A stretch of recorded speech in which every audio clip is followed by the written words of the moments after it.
When you think about your future, you know what calls to you. Meaningful work, happiness, growth, and sharing these values with others. But how will you find all of that? There are many paths forward, including one you may not have considered. The military provides countless opportunities to pursue your calling, where you can be part of something bigger than yourself, while still being yourself, and having the future you want. You have a calling, we have an answer. Learn more at todaysmilitary.com. This episode is brought to you by LifeLock. It's tax season, and we're all a bit tired of numbers. But here's one you need to hear. $16.5 billion. That's how much the IRS flagged for possible identity fraud last year. Now here's a good number. 100 million. That's how many data points LifeLock monitors every second. If your identity is stolen, they'll fix it. Guaranteed. Save up to 40% your first year at LifeLock.com/podcast. Terms apply. Hello, this is Simon Brew. I'm the editor of Film Stories magazine, and a very warm welcome to a very special episode of the Film Stories podcast. Come with me. And I show you how deep the rabbit hole goes. And movies that had stories. And the story just sucks them in. This is just the beginning. Stories. We would be honored if you would join us. Hello, and a very warm welcome to Film Stories with Simon Brew. I am Simon Brew, as always. That's everything you need to know about me. The end of the podcast, though, well, skipping away in the title. I'm here to talk of the stories of films, and I tend to talk about development stories, production stories, marketing stories, release stories, all the ingredients, really, that go towards making the films that we know and sometimes love. Just that, the films that we know and sometimes love. The films I tend to cover in this podcast lean more towards the mainstream than anything else. They're films I'm interested in or invested in to some degree. I try not to do snark. I try not to punch down. This podcast is a celebration of cinema and a real appreciation of just how hard it is sometimes to get a film made. Now, what you've happened upon here is one of my occasional special episodes of the podcast where I bring in a filmmaker to talk about their latest release and some of their previous work. That's certainly the case here. I'm delighted to welcome to this episode of Film Stories writer, director and producer Jeff Wadlow. Now, we're talking at the press junket actually for his 2024 horror Imaginary, which is being released in UK cinemas just as this podcast is being unleashed into the world. There are other films we talk about briefly in the midst of it. His featured directorial debut was 2005's Cry Wolf. There's an action film I mentioned that he made with 4 cameras called Never Back Down. He's also directed films. These are films we talk about. Kick-Ass 2 comes up. Truth or Dare comes up as well. And also, well, I'll let him tell you about the little festival that he's been running for 20 years of his life. I briefly mentioned Bernard Rose's film Paper House as well, and Hal Ashby's movies being there, both of which I hugely recommend, but it turns out they're a little bit of a side in the conversation you're about to hear.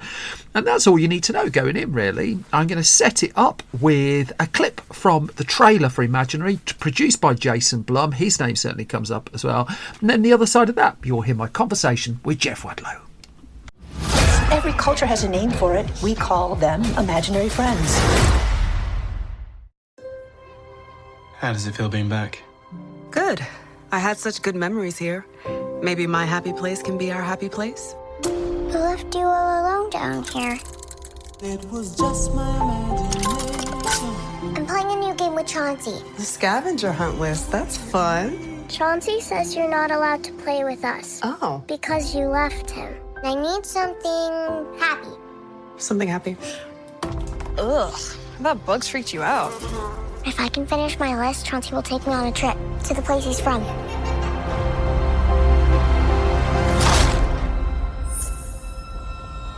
Something that hurts. Alice?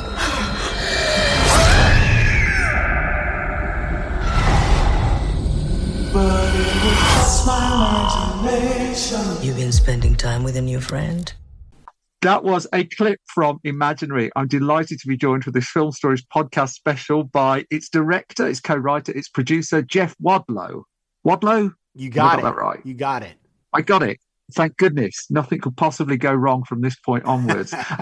Hello. Do we find you well, first of all? Congratulations on making another film. That seems a good place to start. Right? It's no small feat to get a movie made. I'm doing very well. Thank you for asking. Thrilled to be here and just excited to get our movie out into the world. Can I start in the logical place then and ask about the Adrenaline Film Project? Because just while I was waiting to talk to you, I just want to briefly mention this before we get into the film proper. I've not seen anything like this before. And if I've got this right, this is you basically almost going back to your roots and providing the kind of prize that will get other people into filmmaking. Can you just give me a quick précis of that, and then I'll ask you imaginary questions? First of all, I'm thrilled that you're asking about that. I'm at a press junket right now, and you're the first person to bring it up. And it's a project that's near and dear to me. I started it 20 years ago in my hometown of Charlottesville, Virginia. I go back there for 72 hours, often with other Hollywood professionals, and we lead a film workshop with 12 teams of filmmakers. Each team has 3 filmmakers on it, and we help them produce a short film in 72 hours. So the very first night, we give them all unique genres. Then they have to come back and pitch us their short films. They have to get their pitch greenlit. Then they write the script overnight. Then I help them rewrite it with the other industry mentors I bring in. Then we greenlight their script. We help them cast it. We find local actors. And then they shoot it, and we go and we visit the sets. I'll often guest direct a scene with them. And then they bring their footage back on Friday night. They start editing. They edit all night long. Then Saturday during the day, I go and I look at rough cuts. I give them notes as if I was producing their film in Hollywood. And then they finish the films, and they would screen them Saturday night and have a big party and give out cash prizes. And so this was something you started when you weren't a major all-conquering Hollywood director, and you've kept going now that you're a major all-conquering Hollywood director. I mean, it's something I started when I was in my 20s. I think I'd made my first film already, but I only had one film under my belt. It was Cry Wolf for Universal Pictures that I made for $1 million. And I thought it would just be like a one-off for the Virginia Film Festival because I was on their board. And it's just kind of taken on a life of its own. And Lighthouse Studios now runs it. And it's really just been one of the things in my career that I'm the most proud of. So thank you for bringing it up. It's an absolute pleasure to bring it up. I think it's great. You were in the UK once upon a time making Kick-Ass 2. Yes. And a colleague of mine spoke to you there. And you talked there about the touch point for that was the Warriors. So I think I've got the Adrenaline Film Project and the Warriors into the first couple of minutes of this. My bingo card is nearly full. What is it? I was always taken with that because that was such a left field choice compared to the route you could have gone with that film.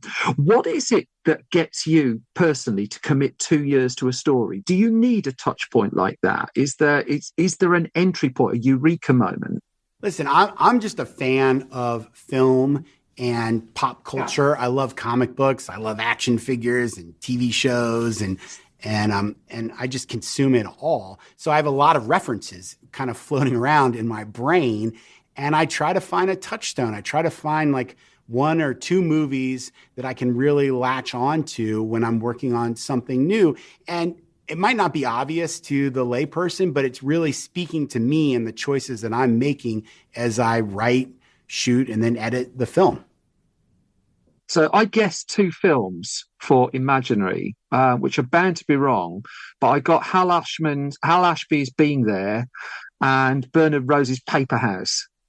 I'm not familiar with Paper House, but I do know Being There. I'm going to check it out after these interviews. I am familiar with Being There. It was not a touchstone, but I appreciate the reference. I would say the 2 major references for me on Imaginary were the 1982 original Poltergeist, and honestly, Guillermo del Toro's Pan's Labyrinth. That's a bit of a mouthful, but yes. Pan's Labyrinth was a major touchstone for us, just because it's, the dark fantasy elements, the practical creatures, this idea of telling really a horror movie through the eyes of a child with adult themes and ideas. And that's what we were trying to do with Imaginary. Does that also inform the way you make it then? I mean, going to Poltergeist, there was an ILM documentary whose name I've completely forgotten that popped up on Disney Plus. And they showed how they made the house implode in Poltergeist. which I had no idea to that point. I watched that well underage and just accepted it as was. I read right through the end credits of your film, and you've got puppeteers. You've got a lot of old style craft into this film. So when you talk about a touch point, is it also behind the camera as well as in front of? Is it in your total approach? It's all the above. So backing up to, you said a lot there, and I want to touch on all of them. Yeah, sorry. The ILM documentary is on Disney Plus, and it is fantastic. It's actually a series. Yes. I've watched every episode where they Light and Magic. Thank you to whoever's in the chat who's just reminded me it's called Light and Magic. It's a great title. And it tells a story of ILM from creation to contemporary times. And there's a lot of interesting stories, not only how it sort of came into being through Star Wars and how it took on a life of its own after Star Wars, but then also the transition from practical effects to CG. And that kind of speaks to a comment you made as you were talking there about how I had puppeteers and old school techniques in the film. I don't even view those as old school techniques. I view those as necessary techniques, because when I'm making a movie, I want to try to do everything I can practically, because with the understanding that I'm going to augment it with VFX. It's a what I call a hybrid approach, because when you do it practically, you give the audiences something to react to. It forces you to make choices on the set. You don't just say, oh, we'll figure it out with VFX later on. It feels more real for the audience because it's obeying the laws of physics. It's interacting with light in a realistic way. And if you're going to do VFX augmentation, you're actually getting great reference for the VFX artist by shooting this thing on the set. And then you have a plan for a VFX augmentation that elevates it, that kind of hopefully fools the audience, and you hide the seam between the two worlds. Often I'll use VFX to augment the thing you're not looking at. So if it's something that we're puppeteering with rods, the puppet is real, but then we'll paint out the rods, we'll paint out the puppeteers that are actually in the shots.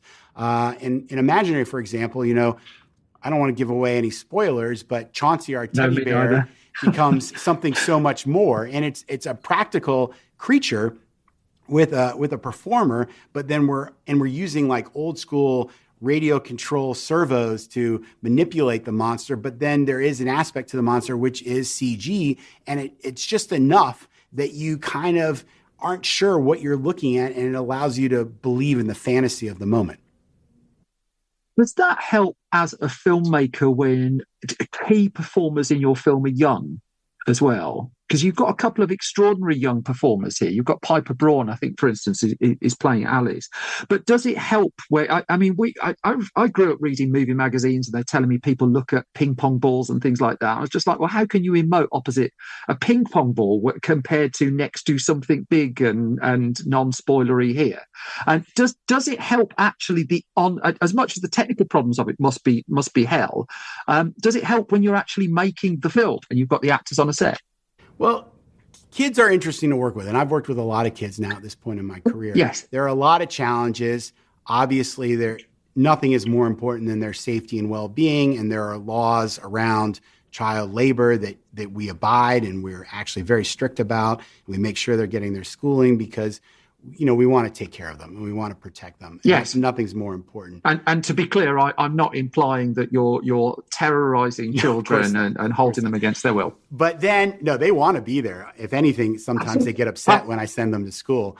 But what's actually great about an actress like Piper is she is so good. I mean, she is next level. She's like a Dakota Fanning, Drew Barrymore, young Jodie Foster. And so when she's on set, everyone's got to bring their A game, right? Because even like my actors, they've done a lot of movies and TV shows. It's not uncommon for even the most talented professional actors sometimes to know it's going to be an easy scene. It's going to be an easy day. But if they're in a scene with Piper, they better be ready to hit the ball back, because she is just an incredible jaw-dropping talent.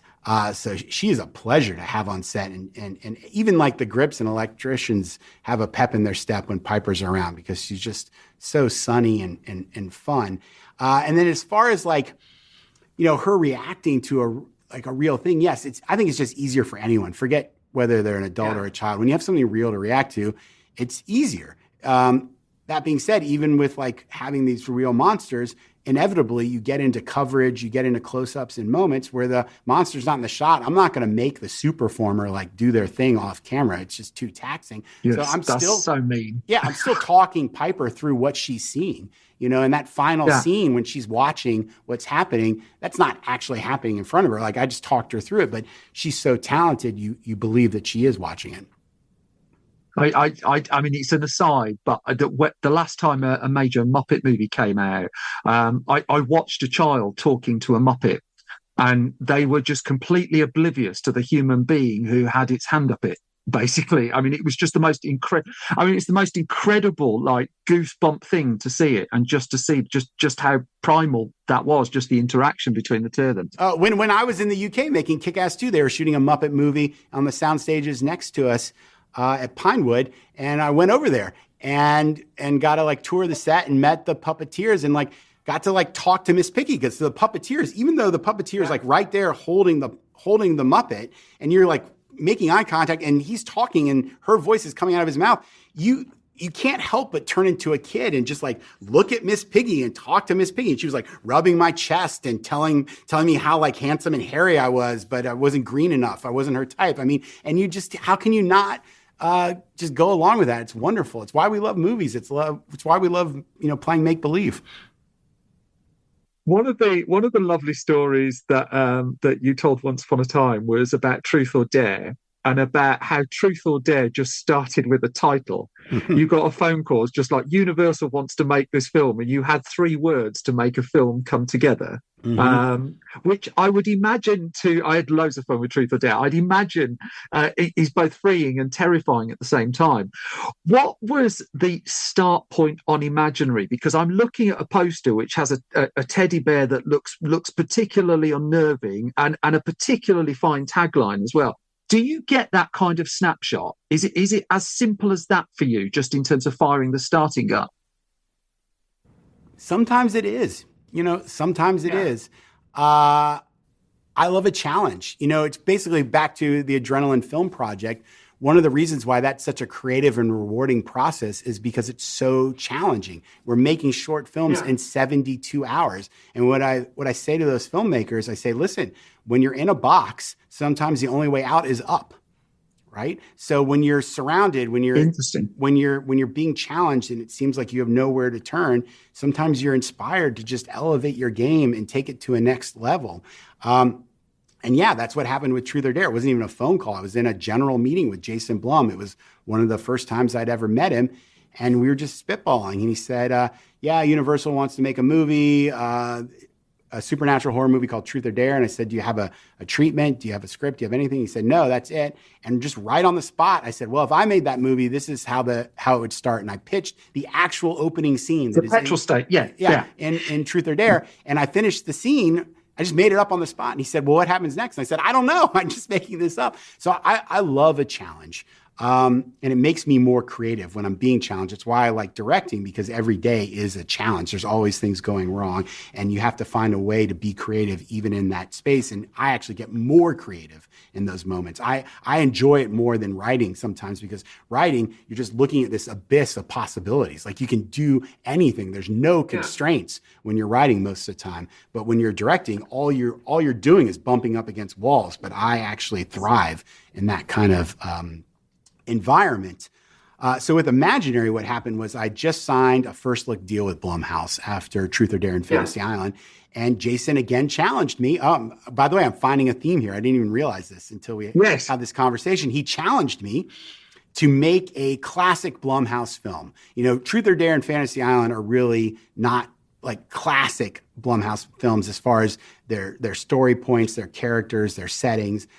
Whereas a classic Blumhouse film is in a house. It's a family. Yeah. There's a bump in the night, right? And so he said, Wadlow, I want to know what your version of that is.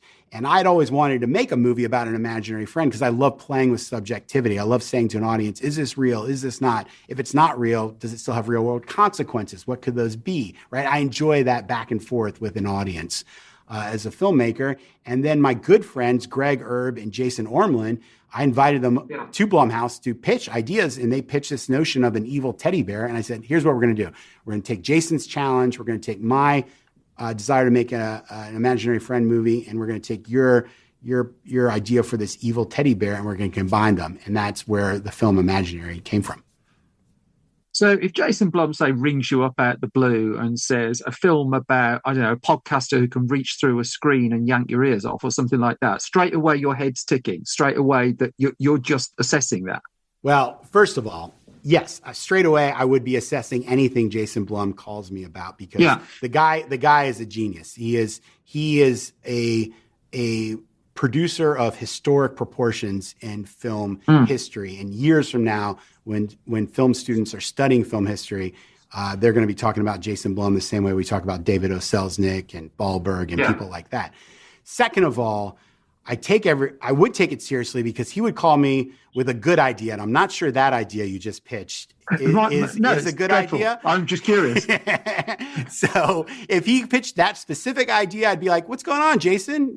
You seem a little bit off because normally you call me up with gems, and this is not quite one of those." But yes, I would take anything that he pitched me very seriously. But presumably there's got to be something in there that's primal for you as well, because I again, going back to Truth or Dare, if memory serves, it was a colleague of mine you spoke to, and you talked about how that tapped into oral surgery you had as a kid, just in terms of helping determine the look of kind of the film that you were going for, and you just like reaching deep into the recesses of your brain and almost mining your own life. And Imaginary, again, just feels like something. I mean, were I just taking just an article of your career and just trying to assess you from a mile, it's just like you were having nightmares as a kid. Yeah, it's that kind of thing. Yeah, it's a funny thing being creative and being an artist. You're sort of working on multiple levels. There's the sort of the technical level, like how can we do this? What's a cool technical thing I want to do in this moment as a filmmaker? Then there's like this like collaborative level where you're allowing all your partners to contribute. And sometimes you might not even understand their contribution, but you just know that it's making the movie better. So it's not really coming from you. It's coming from this outside source. Then there's a whole other level where you're like thinking about movies and TV shows you've seen in your career and your life that have affected you, and you're asking why they've affected you and they're influencing choices you're making. And then there's this like other level, like way deep down, that's just like your own personal experience in life. And sometimes you're aware of how it's affecting your choices, but then other times you really have no idea. Like I'd forgotten about that whole thing with Truth or Dare and the smile, and I had some jaw surgery. But obviously, like all that trauma around my mouth and my jaw at a very tender age in my early teens really affected me psychologically, and I was tapping into that with Truth or Dare. And I would say with Imaginary, to kind of bring it back to this movie, there are two things that really affected me profoundly that I think probably impacted this film and the way I told the story. The one is sort of on that kind of pop culture level, which is I saw Poltergeist when I was 6, and it messed me up. Like I was a normal, sweet little kid, and I saw this movie. My parents took me to see this Spielberg-produced movie, and it was terrifying, and it ruined me. I had horrible nightmares for years, night terrors, full-on night terrors after seeing that movie. Oh, yeah. And then I would say the other thing for my own personal life is, my parents got divorced when I was, I think, 3 years old, and I was raised by two very happy, well-adjusted families. My mother remarried and my father remarried, and I love my step-parents. And so I would say I'm the product of successful blended families. And with Imaginary, I wanted to tell the story of a successful blended family.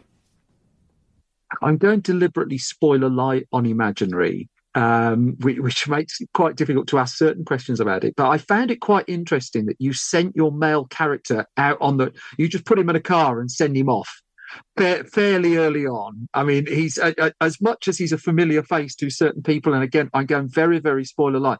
That struck me as an interesting choice. And I mean, you've been talking quite a lot about the Truth or Dare 2 that you didn't make. And about the left field choice you'd have gone with that. It kind of strikes me in your filmmaking, you're either you're not repeating yourself, you're not photocopying yourself. And I don't know, when you're writing something like that, are you looking for the left turn? Are you looking just to knock us slightly off kilter a little bit. Well, there's this, I can't remember where I first heard this expression. It was somewhere in film school, maybe. It was early in my development as a filmmaker. But audiences, actually, let me back up even a little bit more. I'm very interested in the audience. Like, I'm not one of these filmmakers who makes movies for myself. I actually don't believe fundamentally that that's even what we're doing. I'm not making a movie. I am making a thing that an audience can watch and then create meaning when they perceive that story through the filter of their own lives, right? So what I'm doing is I'm acknowledging that the end product is not the movie. The end product is the meaning the audience makes when they see the movie. So I know it sounds a little theoretical, but it is really fundamental to the way I approach storytelling. I'm saying to you, the audience member, you are an active participant in this process. You are not passive, right? You're not just a consumer of the thing that I have made or that we have made. You are a part of the filmmaking team, right? So by doing that, I'm really inviting them, the audience, this idea into the process. So one of the things I always think about is, what does the audience want? The audience wants the same but different. And when I say that, I mean, if you have a movie where the bad guy, like a lot of movies, people will say, oh, the hero won, it's so predictable. Well, that movie had too much of the same, right? But say you had a movie where, like, in the final scene, the villain killed the hero, and that was the end of the movie. Yeah. The audience would also say, well, that movie was garbage. Well, because ultimately that movie was too much of the different. You got to strike the balance. You want the same, but different. So I'm always trying to think in the choices that we're making, how are we giving the audience something that is satisfying because it's familiar, but it's also a surprise, right? So when it comes to sending off our male character, Max, there was lots of debates about how and when that should happen. It really came from this idea that the audience wants our heroes to rise to the occasion and figure it out on their own. That's the same. Well, the different is they're going to have to do it in a surprising way, and it's not going to be because, dad comes home and helps them. One of the best examples of that I'd heard, of a move that could have completely unseated an audience. We had a critic over here, Barry Norman, late great Barry Norman, and he watched The Fugitive and absolutely loved The Fugitive, but said the one thing that would make it even better is if they reversed the casting. If they swap Tommy Lee Jones and Harrison Ford and bang on the money, never forgotten that. And whenever I see someone just take a slight left turn like that, I always think of the Harrison Ford, Tommy Lee Jones inverting a little bit. You've talked Poltergeist a little bit there. As I understand it, this film, Imaginary, I watched it the other night. I think it's got a 15 certificate in the UK, but you're not going heavy on it. Yeah, I mean, a lot of this, the title, obviously, but a lot of this you're leaving for us to decide for ourselves. I thought it was quite a harsh 15, actually. I think it was the drug use that got you over the line over here. And by the way, we even have a joke in the script. This is not a huge spoiler, but the drug use, we have a character say that it was allergy medicine. It wasn't actually a drug. And that's why we got PG-13 in the States, because we explicitly say it's not a drug. It doesn't work in Britain. No. We're tired. But were you aiming slightly younger audience is probably the wrong way of putting it, but a broader audience? Was that the kind of, because Poltergeist was PG, wasn't it, when it originally came out? And it sparked a debate in the US about the rating system. It was that Temple of Doom, wasn't it? Yeah. And PG-13 kind of came out of that conversation with Temple of Doom, and I think maybe Gremlins too is a part of that conversation. I can't remember, but PG-13 came out of that time period here. Definitely not younger. I would say certainly broader. Like, I like making movies for a broad audience. Again, back to the longer speech I gave about like the audience's role in my process. I want as many people as possible to see my movies. So I do think about that, but I don't really think about the rating.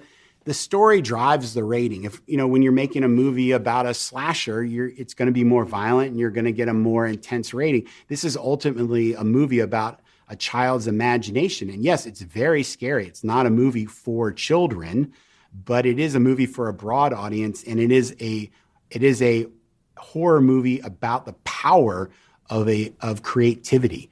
So that alone kind of sets you up to keep a lot of the terror off camera and implied. Yes, which and again, I'll put in the notes of this about what you did with the trailer for that. I'm sure you've been asked about it an awful lot already. So I'm just coming to the end of this conversation though, and I do just wonder if I could just get you to reflect a little bit, because reading into your story, I mean, you touched on Cry Wolf right at the start, this $1 million film that did you get John Bon Jovi in it or something like that? Yes, yes, and which for a first film, and then three years later you'll make it a $20 million action film with 4 cameras, and we're sat here with what I think it's the 8th film you've directed, I've counted, and quite a few near drive-bys of films you've nearly directed as well. Can I take you back then to the person who just finished Cry Wolf, and just the human being response to what that person would have thought of what you've done since, and the fact that you're sitting here 8 movies on with presumably plenty more percolating in your head? I got a bunch of things I want to say in response to that. First, thank you for that question. That was really thoughtful, and it means a lot to me. It really means a lot to me. I don't want to understate how touched I am by the thought that went behind that question. Second, I actually do this thing in my life. I call it the Got Milk trick. So in the States, we had this campaign called Got Milk, right? It was an ad campaign for milk consumption. By the way, I bet you didn't think I would be answering this question this way. So that's exactly what I had written down here. So one of the very first ads they did that I remember vividly when I was a kid, there was this like skinny like 13-year-old in like a blue tank top that was oversized, and he was on a set, and there's like a freestanding mirror, I think a Chevalier mirror, and in the mirror they had comped this really ripped guy in a blue tank top who was in his late 20s or early 30s. And the kid's holding a glass of milk, and he says, "Who are you?" to the guy in the mirror. And the guy in the mirror says, "I'm you if you keep drinking milk." And then this like spectacular 90s girl in like a high kind of waisted leotard with her hair in a scrunchie all feathered up, like comes into the mirror and puts her arms around the ripped guy. And the kid goes, "Who's that?" And the guy in the mirror goes, "That's your girlfriend." And then the kid shotguns the glass of milk.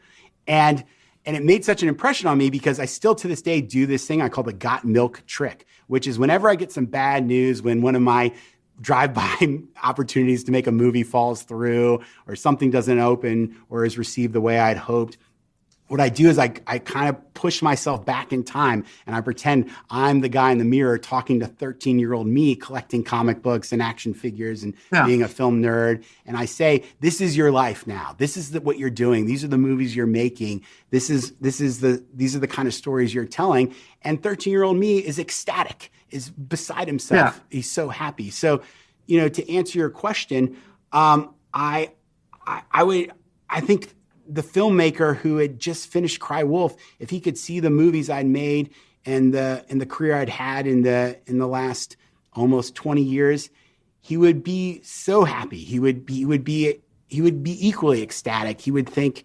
how cool it is that you've had an opportunity to tell all these stories and work with so many incredible actors and work in different genres, and that you've been able to just build a life as an artist. That's no small feat in today's economy, and certainly in Hollywood.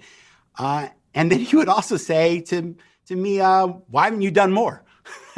Like, why haven't you done perfect, bigger, more exciting things? Like, get back to it, buddy. I thank you again for that question. It really it's fun to think about, and it's nice to look back, but also it's exciting to look forward.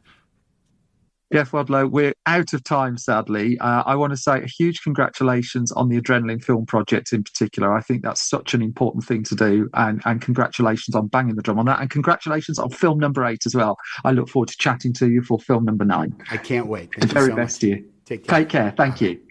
And that brings to an end my conversation with Jeff Wadlow. Just to reiterate, Imaginary is playing in UK cinemas now. It's in cinemas around the world as well, I think, but this podcast is made in the UK, so I can say with some authority it's in UK cinemas now. That's it, though, for this episode of Film Stories, where you've got to get off to the cinema to go and watch Imaginary. If I've not bored you completely, you can find more from me on Blue Sky and Twitter at Simon Brew. Film Stories is Film Stories on Blue Sky and Twitter as well. We're at filmstories.co.uk. Oh, God, what are we on? We're at facebook.com/filmstoriesonline. Filmstories.co.uk is our website. It's updated every weekday with movie news, features, reviews, games, TV stuff as well, all in the mix there. We are also we have a shop where we sell magazines. I'm doing this really well this time, I'm sure you'll agree. We have a shop where we sell things, store.filmstories.co.uk, print magazines, print film magazines that we make ourselves and sell around the world. Thank you to everyone who supports us there. If you go to YouTube, youtube.com/filmstories, if you can subscribe there, we're launching a few more videos there just over the next week or two as well, so any support is much, much appreciated. But before I forget everything else that I'm supposed to say, I'm going to go for a lie down and a coffee, because I've comfortably smashed this final outro part of the podcast. All it remains for me to say is you all take care, you look after yourselves. I will be back soon with your regular episode of Film Stories. Thanks for listening. Bye bye.